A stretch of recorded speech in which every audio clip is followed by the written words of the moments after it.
Good afternoon, everyone. Welcome back to my channel Kundu Classes.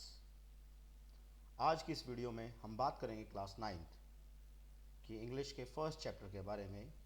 और जिस chapter के बारे में हम बात करने वाले हैं वो चैप्टर है मोमेंट्स, जो बुक है आपकी उसका चैप्टर नंबर 1, और चैप्टर का नाम है the lost child. And this chapter is written by a very well known English writer Mulk Raj Anand. So कहानी स्टार्ट करने से पहले हम ज़रा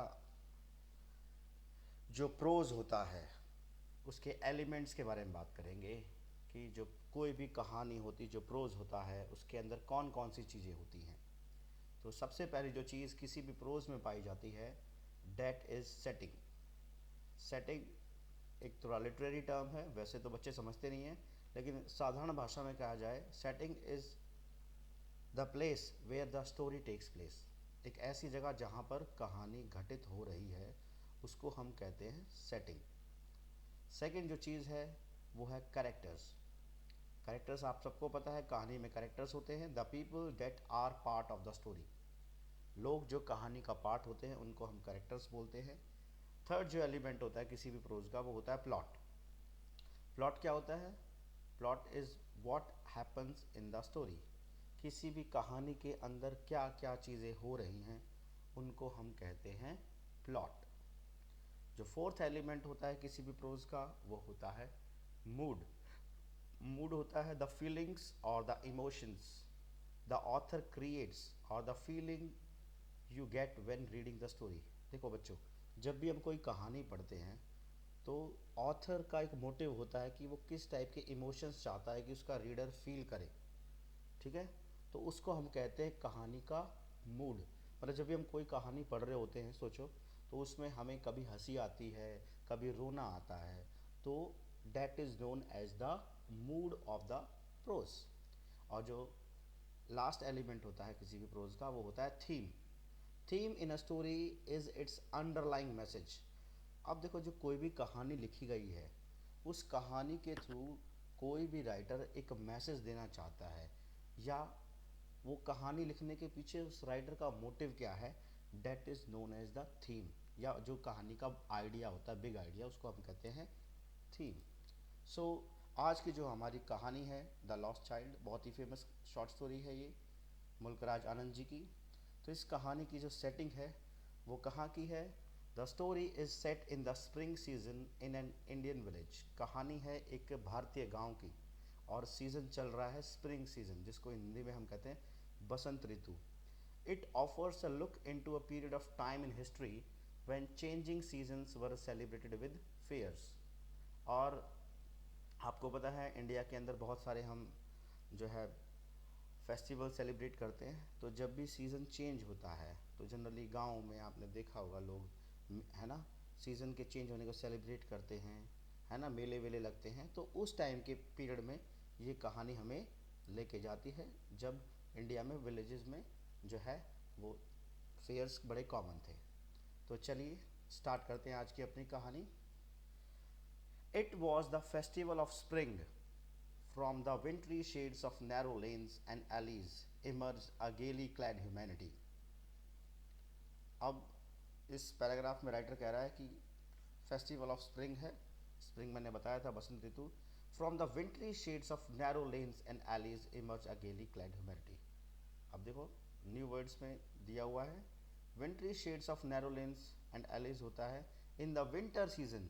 द नैरो लेन्स, नैरो होती है संकरी, हिंदी में हम कहते हैं जो छोटी छोटी जो तंग गलियां हैं, ठीक है, उनके अंदर से क्या इमर्ज हो रहा है? गेली, गेली होता है हैप्पी, क्लैड ह्यूमैनिटी, क्लैड मतलब ड्रेस्ड, और ह्यूमैनिटी होता है मानवता। मतलब फेस्टिवल का ये जो स्प्रिंग का सीज़न चल रहा है और विंटर का थोड़ा सा विंटर की फीलिंग सी आ रही है, विंटर सीजन की बात है, ठीक है ना, और लोग निकल रहे हैं। Some walked, some rode on horses.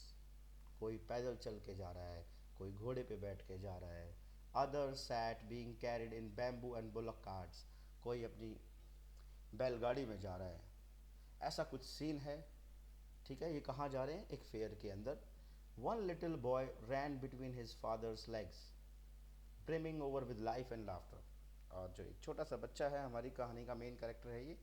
वो छोटा सा बच्चा भागता हुआ आता है अपने पिताजी के पाँव में। ब्रिमिंग, ब्रिमिंग ओवर होता है to be full of something. जब भी किसी चीज़ में कोई चीज़ पूरी हो जाती है उसको कहते हैं, ठीक है, ब्रिम हो जाना।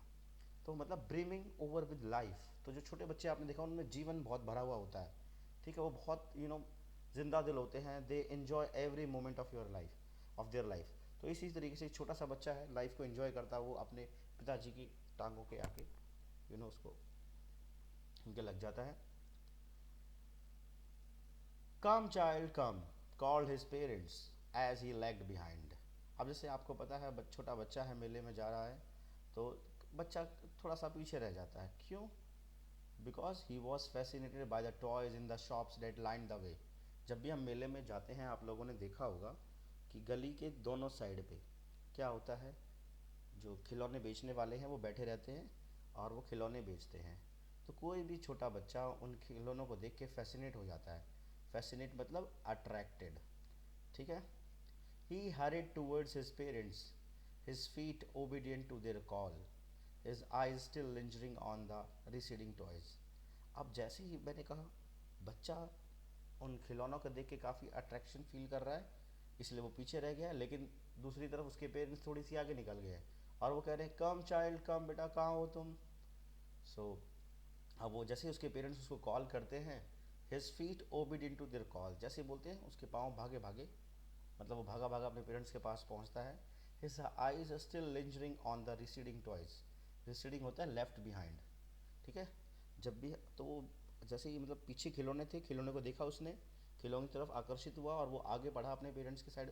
पेरेंट्स ने जैसे उसको बुलाया, लेकिन वो आगे तो चला गया पेरेंट्स के पास, लेकिन वो पीछे मुड़ के खिलौनों की साइड देख रहा है। As he came to where they had stopped to wait for him, he could not suppress the desire of his heart. और जैसे वो पेरेंट्स के पास पहुंचता है, स्टॉप कर जाता है, ठीक है, और वो अपने दिल की जो डिज़ायर है उसको सप्रेस नहीं कर पाता है, मतलब उसको दबा नहीं पाता है। Even though he well knew the old cold stare of refusal in their eyes. हालांकि बच्चे को पता है कि जैसे ही मैं कुछ मांगूंगा तो मेरे पेरेंट्स, ठीक है, कोल्डली मेरे को स्टेयर करेंगे। स्टेयर होता है घूरना, और कोल्ड यहाँ पर विदाउट एनी फीलिंग्स और इमोशंस की। उसको पता है कि उसके पेरेंट्स उसकी इमोशंस को नहीं समझेंगे, ठीक है। हम सब बच्चे रहे हैं, या अभी आप बच्चे भी हो। तो जो बच्चा होता है, मैंने कहा he is easily attracted towards many things. तो ये बच्चा भी खिलौने के प्रति आकर्षित हो जाता है, लेकिन इसको पता है कहीं ना कहीं दिल में कि उसके पेरेंट्स उसकी बात नहीं सुनेंगे। I want that toy, he pleaded. Plead होता है रिक्वेस्ट करना, ठीक है। तो जैसे ही वो अपने पेरेंट्स के पास पहुंचता है, वो पेरेंट्स को बोलता है कि मम्मी, पापा, मुझे वो खिलौना चाहिए। His father looked at him red eyes in his familiar tyrant's way. और जैसे ही वो खिलौना मांगता है, उसके पिताजी उसको गुस्से से देखते हैं, ठीक है। टायरेंट होता है अ क्रूअल एंड ऑपरेसिव रूलर, तानाशाह जिसको हिंदी में हम कहते हैं। His mother melted by the free spirit of the day was tender and giving him her finger to hold said, look child, what is before you। ठीक है। पिताजी तो गुस्से से उसकी तरफ लाल आंखों से देखते हैं, लेकिन उसकी जो माता है वो बेचारी, उनका दिल पिघल जाता है, ठीक है। वो अपने बच्चे की तरफ देख के कहती हैं, बेटा पीछे क्या देखते हो, आगे देखो, आगे क्या क्या है तुम्हारे सामने। It was a flowering mustard field, pale like melting gold as it swept across miles and miles of even land। अब वो आगे क्या देखता है, आगे वो मस्टर्ड फील्ड्स देखता है, और उन मस्टर्ड फील्ड्स पे फ्लावर्स आए हुए हैं।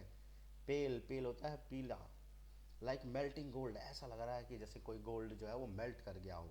और माइल्स माइल्स तक, ठीक है, वो मस्टर्ड फील्ड्स वो देख पा रहा है बच्चा।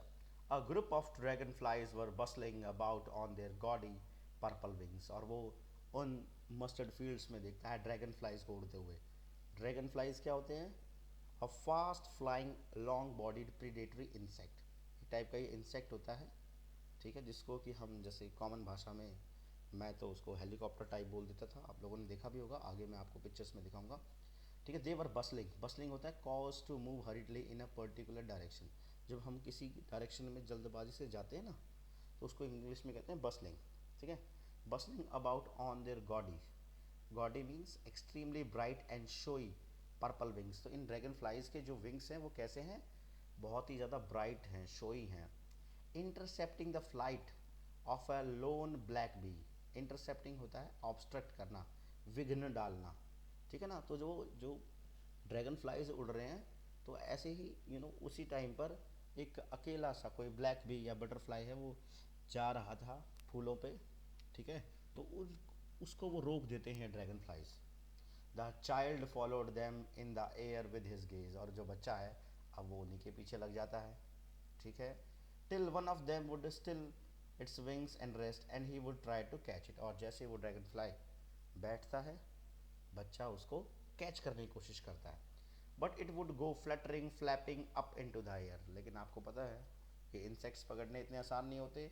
तो वो जो ड्रैगन फ्लाई है वो फ्लटर करता हुआ, अपने पंख फड़फड़ाता हुआ हवा में उड़ जाता है। When he had almost caught it in his hands, ठीक है, मतलब बच्चे ने उसको लगभग पकड़ ही लिया था, लेकिन उसी टाइम क्या होता है, वो उड़ जाता है। Then his mother gave a cautionary call, come child come, come on to the footpath, ठीक है। तो अब देखो फिर क्या हुआ है, जैसे पहले हुआ था पेरेंट्स आगे निकल गए थे, बच्चा पीछे रह गया था खिलौनों के चक्करों में, उसी तरीके से अब बच्चा फिर ड्रैगन फ्लाई के चक्कर में फिर पीछे रह गया और पेरेंट्स आगे निकल गए हैं। लेकिन उसके पेरेंट्स ने उसको दोबारा फिर कॉल किया कि बेटा जल्दी आओ जल्दी, ठीक है। सो अब हम देखते हैं साइट्स ऑन द वे। ये मैंने छोटा सा आपको ये 4 पिक्चर्स दिखाई हुई हैं। तो फर्स्ट जो सीन है वो है विलेज फेयर का। आपने देखा होगा इंडियन विलेजेस में जब भी फेयर्स होते हैं, मेले लगते हैं, तो बहुत ज़्यादा भीड़ होती है, कुछ इस टाइप का सीन होता है। देन बच्चे ने, आपको पता है, he saw toys on the footpath and then he saw this mustard field. आपके साइड में ये जो है मस्टर्ड फील्ड आपको दिख रहे हैं, और ये है ड्रैगन फ्लाई इंसेक्ट, ये सब आप लोगों ने देखा होगा। तो ये कुछ इस टाइप के इंसेक्ट को जो बच्चा है वो पकड़ने की कोशिश करता है। अब now value points till now. अभी तक देखते हैं कहानी में क्या क्या हुआ है। तो सबसे पहली बात मैंने बताया था, सीजन ऑफ स्प्रिंग चल रहा है, और जो पीपल हैं of the village they came out of their houses, वो अपने घरों से बाहर निकलते हैं इन कलरफुल अटायर। अटायर होता है कपड़े, ठीक है, रंग बिरंगे कपड़ों में। आपको पता है मेलों में जाते हैं तो सब लोग सज धज के जाते हैं। And walk towards the fair, और सभी के सभी अपने बढ़िया कपड़ों में, कलरफुल कपड़ों में सभी के सभी जो गांव वाले हैं वो मेले की तरफ जा रहे हैं, ठीक है। इसी बीच there was a child along with his parents, he was going to the fair, ठीक है। एक बच्चा होता है वो अपने पेरेंट्स के साथ कहाँ जा रहा है, मेले में जा रहा है। And he was very excited and happy, और मेले में जाते हुए बच्चा बहुत ही एक्साइटेड है, बहुत ही खुश है। He was attracted by the shops of toys, ठीक है, रास्ते में जो खिलौने की दुकानें आती हैं वहाँ पर वो उस बच्चे को अट्रैक्ट करती हैं। दो हिज फादर गॉट एंग्री, हालांकि उसके पिताजी बड़ा गुस्सा हो जाते हैं, but his mother diverted his attention, लेकिन मम्मी क्या है, अपने बच्चे की अटेंशन को डाइवर्ट करती हैं कि बेटा वहाँ पीछे क्या दिख रहा है, आगे देखो क्या क्या है। Then they went through the mustard field, और फिर आगे क्या था, मस्टर्ड फील्ड्स थे, जहाँ पर the child was fascinated by the swarm of dragon flies. और वहाँ पर जो बच्चा अट्रैक्शन फील करता है किस चीज़ से, स्वॉर्म, स्वॉर्म होता है झुंड, ड्रैगन फ्लाइज वहाँ उड़ रहे होते हैं, उन ड्रैगन फ्लाइज के झुंड को देख के बच्चा अट्रैक्शन फील करता है।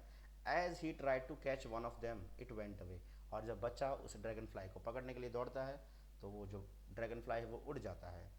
और again his mother called him, ठीक है, और दोबारा से जो उसकी मदर हैं वो उसको बुलाती हैं। सो स्टूडेंट्स, ये थी हमारी इस first chapter the lost child का फर्स्ट पार्ट इस वीडियो का। सेकंड पार्ट भी जल्द ही मैं अपलोड करूँगा। उम्मीद करता हूँ ये चैप्टर आपको यहाँ तक बहुत अच्छे से समझ में आ गया होगा, ठीक है। अगर आपको मेरी वीडियो अच्छी लगी हो तो चैनल को सब्सक्राइब करें, वीडियो का लाइक बटन दबा दें, और जितना ज़्यादा हो सकता है अपने दोस्तों के साथ, अपने रिलेटिव्स के साथ शेयर करें। Thank you and good bye.